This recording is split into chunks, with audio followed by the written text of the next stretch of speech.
ലോക മലയാളികൾക്ക് സുപരിചിതനായ വാക്കുകൊണ്ടും പ്രവർത്തനം കൊണ്ടും പാലക്കാടുകാർക്കും ലോക മലയാളികൾക്കും സുപരിചിതനായ ഒരുപക്ഷെ കേരളത്തിന്റെ നിയമസഭയിലേക്ക് അദ്ദേഹം ജയിച്ചു വരുമ്പോൾ നമുക്ക് മനസ്സിലാകും ഒരു പുലിക്കുട്ടി അടരാടുന്നത് പോലെ കേരളത്തിന്റെ നിയമസഭയിൽ UDF-ന്റെ പ്രതിപക്ഷ പോരാട്ടങ്ങൾക്ക് ശ്രീ VD സതീശന് കരുത്തു പകരുന്നത് ശ്രീ രാഹുൽ മാങ്കൂട്ടമായിരിക്കുമെന്ന കാര്യത്തിൽ യാതൊരു ബാബു നോക്കൂ, കോൺഗ്രസിന്റെ ആത്മവിശ്വാസം 20,000-ലേക്ക് ഭൂരിപക്ഷം ഉയർത്തിയിരിക്കുകയാണ്. പ്രതീക്ഷയിൽ ത്രികോണ മത്സരമില്ല, മത്സരം UDF-ഉം BJP-യും തമ്മിലാണെന്ന് UDF തന്നെ പറയുന്നു. പക്ഷേ 20,000 ഭൂരിപക്ഷത്തിന് രാഹുൽ പുലിക്കുട്ടിയാവും.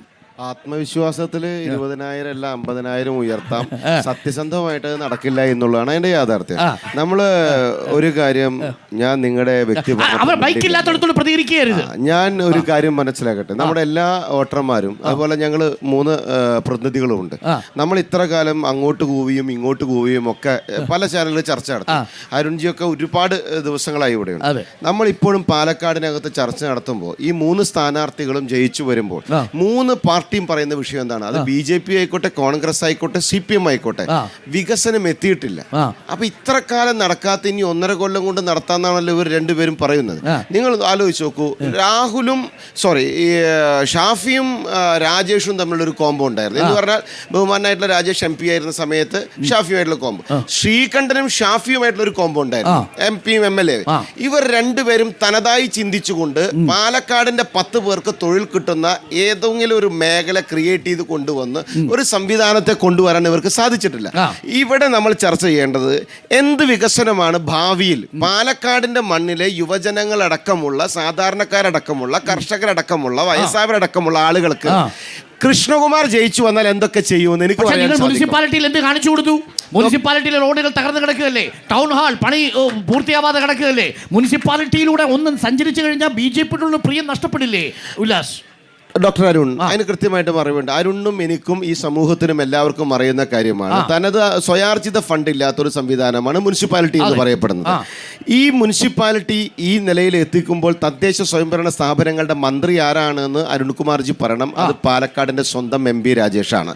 അദ്ദേഹം അധികാരത്തിൽ വന്നതിന് ശേഷം CPM-ന്റെ നേതൃത്വത്തിലുള്ള ഇടതുപക്ഷ സർക്കാർ 100%, അരുൺജി ആണെങ്കിലും 100 റുപ്യ ശമ്പളം കിട്ടിയതിന് 50 റുപ്യ ആയി കഴിഞ്ഞാൽ ചെലവ് ചുരുക്കൂലേ? സ്വാഭാവികമായിട്ട് ഈ സർക്കാർ തനത് ഫണ്ടില്ലാത്ത കേരളത്തിലെ എല്ലാ തദ്ദേശ സ്വയംഭരണ സ്ഥാപനങ്ങൾക്കും 50% ആക്കുന്ന സമയത്ത് സ്വാഭാവികമായിട്ട് അവിടെ പ്രയാസമുണ്ട്. 2, DPR അടക്കം എടുത്ത് 3 കോടി രൂപ ചെലവ് വരുമെന്ന് പറഞ്ഞിട്ട് ആ ഡിസൈൻ എനിക്ക് ഇഷ്ടപ്പെട്ടില്ല എന്ന് പറഞ്ഞ ബഹുമാനനായിട്ടുള്ള ഇവിടുത്തെ പഴയ MLA ശ്രീ ഷാഫി, അദ്ദേഹം 1 കോടി രൂപ മാത്രം മാറ്റിവെച്ച് അദ്ദേഹം അത് പുതിയ ഡിസൈനുമായി വരാമെന്ന് പറഞ്ഞു പോയിട്ട് ഇതുവരെ വന്നിട്ടില്ല. അദ്ദേഹവും ഉൾക്കൊണ്ടുകൊണ്ട് പ്രവർത്തിക്കേണ്ടതാണ്. രാജേഷും ഷാഫിയും മുനിസിപ്പാലിറ്റിയും ഒരുമിച്ച് ഉൾക്കൊണ്ടുകൊണ്ട് പ്രവർത്തിക്കുന്നിടത്ത് രാഷ്ട്രീയം മാത്രമല്ല അവിടെ ചർച്ചയാക്കേണ്ടത്, ഈ ജനങ്ങൾക്ക് എല്ലാവർക്കും ഉപകാരപ്രദമാകേണ്ട ഒരു വിഷയമായിരുന്നു. അവിടെ നിന്ന് ഇവർ മറച്ചു വെക്കുന്നത് സ്വന്തം രാഷ്ട്രീയ താല്പര്യങ്ങൾ. ഈ വിവാദങ്ങൾ എങ്ങനെയായിരിക്കും തെരഞ്ഞെടുപ്പിനെ ബാധിക്കാൻ പോകുന്നു? നോക്കൂ, നിങ്ങളുടെ ജില്ലാ പ്രസിഡന്റിനെ വരെ ഇരട്ട വോട്ടുണ്ടെന്നുള്ളതാണ് CPM-ന്റെ ആരോപണം. ഞങ്ങളുടെ ജില്ലാ പ്രസിഡന്റ് 3 വർഷക്കാലമായിട്ട് ഞങ്ങളുടെ ജില്ലാ ഓഫീസിൽ തന്നെയാണ്. അദ്ദേഹത്തിന് സംവിധാനങ്ങൾ BLO-നെ കൃത്യമായിട്ട് അറിയിച്ചിട്ടുള്ള കാര്യമല്ലേ? അവർക്കത് വെട്ടാമല്ലോ. ഞാൻ ചോദിക്കട്ടെ, അദ്ദേഹം ഓഫീസിൽ നിന്ന് പുറത്തിറങ്ങാറില്ല, അദ്ദേഹത്തിന് മറ്റൊരു സ്ഥലത്ത് വോട്ടും ഇല്ലേ? ഞാനൊരു കാര്യം ചോദിച്ചോട്ടെ, ഒരു സ്ഥലത്ത് നിന്ന് മറ്റൊരു സ്ഥലത്തേക്ക് വോട്ട് ചേർക്കുന്നത് അല്ലെങ്കിൽ ആ സ്ഥലത്ത് താമസം മാറുന്ന സമയത്ത് വോട്ട് ചേർക്കുന്ന പ്രക്രിയ കേരളത്തിൽ ആദ്യമായിട്ടാണോ നടക്കുന്നത്?